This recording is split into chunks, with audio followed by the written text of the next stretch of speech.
इस छोटी सी कथा की सीख यह है कि अगर हम मन शांत करना चाहते हैं तो हमें क्रोध, लोभ, मोह, अहंकार को तुरंत छोड़ देना चाहिए। इन बुराइयों की वजह से हमारा मन अशांत रहता है, शांति नहीं मिलती है।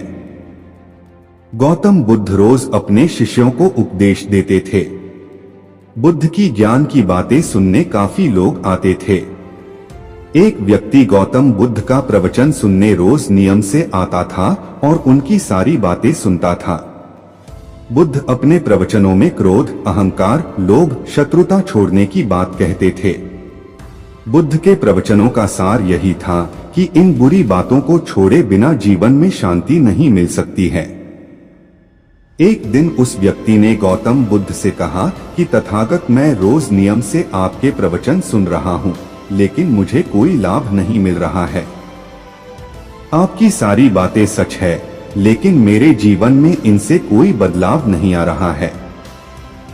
बुद्ध ने उस व्यक्ति से पूछा कि तुम कहाँ रहते हो? उसने जवाब दिया कि मैं श्रावस्ती में रहता हूँ।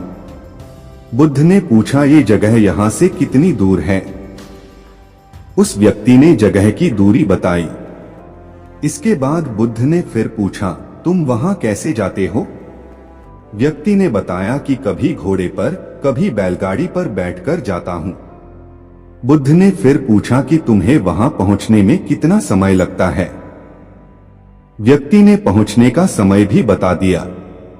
इसके बाद बुद्ध ने अंतिम प्रश्न पूछा कि क्या तुम यहां बैठे बैठे ही श्रावस्ती पहुंच सकते हो? इस प्रश्न के जवाब में व्यक्ति ने कहा कि गुरुजी, ये कैसे संभव है? इसके लिए तो चलना पड़ेगा, तभी मैं वहां पहुंच सकता हूं। बुद्ध बोले कि हम चलकर ही हमारे लक्ष्य तक पहुंच सकते हैं। ठीक इसी तरह जब तक हम अच्छी बातों का पालन नहीं करेंगे, उन पर चलेंगे नहीं, तब तक हम पर प्रवचनों का कोई असर नहीं होगा। सिर्फ अच्छी बातें सुनने से हमारा जीवन नहीं बदलता है। हमें प्रवचन को समझना होगा और उन्हें अपने जीवन में अपनाना होगा। व्यक्ति को बुद्ध की बातें समझ आ गई और उस दिन के बाद उसने भी बुद्ध के बताए मार्ग पर चलना शुरू कर दिया। बुद्ध के प्रवचनों से व्यक्ति की सोच बदल गई और उसका मन शांत हो गया।